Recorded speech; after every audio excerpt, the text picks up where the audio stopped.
Doré, beaucoup de femmes sont en concurrence avec leurs hommes.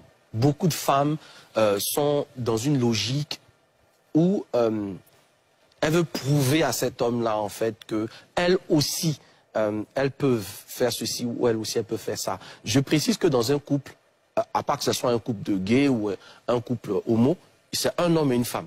Donc s'il y a deux hommes dans une maison, forcément, il y a un qui va aller faire son foyer ailleurs. Je ne sais pas si tu comprends ce que je suis en train de dire. C'est tellement bien dit. Trop de femmes perdent leur féminité. C'est tellement bien dit que tu dois répéter. Trop de femmes perdent leur féminité à vouloir prouver à leur homme, à vouloir tenir tête à leur homme. Il n'y a pas une femme plus belle qu'une femme qui est douce. Douce dans sa façon de parler. Je peux dire, sans risque de me tromper, que si une femme sait utiliser la douceur appropriée, n'importe quel homme va lui manger dans la paume de la main. N'importe lequel. Donc, tu parlais de comment faire tomber un homme, mais il faut savoir lui parler. Je l'ai dit, un homme, c'est son ego. Si vous savez flatter son ego, vous l'avez déjà, d'une certaine façon. Un homme, c'est quelqu'un qui a envie d'entendre les choses qui lui plaisent. Voilà. Maintenant, commence par les choses qui lui plaisent et ensuite dis-lui ce qu'il peut améliorer. Voilà. Commence par reconnaître ce qu'il a déjà fait de bien.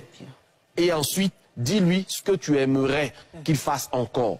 Mais tu ne peux pas venir t'arrêter de manière péremptoire devant le père de tes enfants, devant celui pour qui tu as jeûné et prié pendant des années, devant celui qui t'a sorti du célibat pour faire de toi une femme mariée, le regarder droit dans les yeux et lui dire, je ne sais même pas dans quoi je suis avec toi.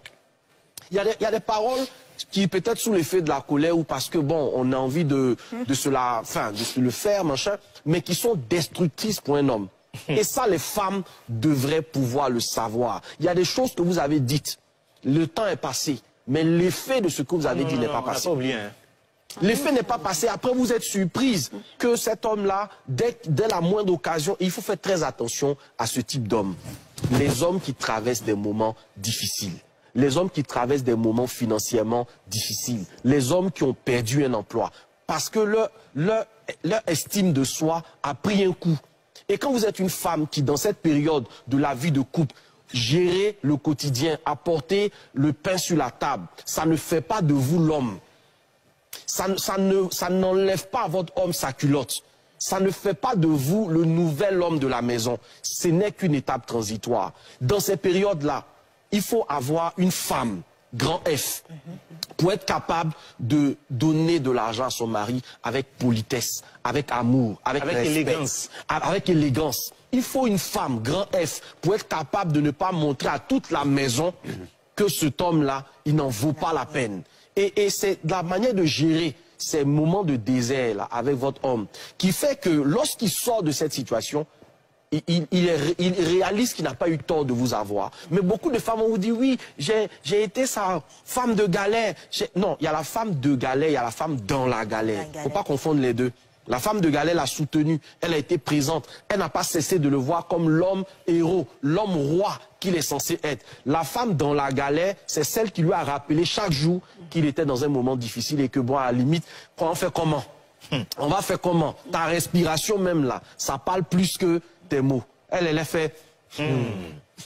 Non, c'est ça en fait. Donc au final, si cet homme-là sort de sa situation, mais s'il a plus de moyens, il vous dira la vérité. Tu veux pas qu'on parle de ça? De quoi? Tu veux parler de quoi? Mais toi aussi. De quoi? Mais vous tous, c'est basique. Non, c'est pas basique. La mauvaise sexualité fait que des hommes quittent des femmes. Ça c'est toi. Mais comment c'est moi? Ok, ça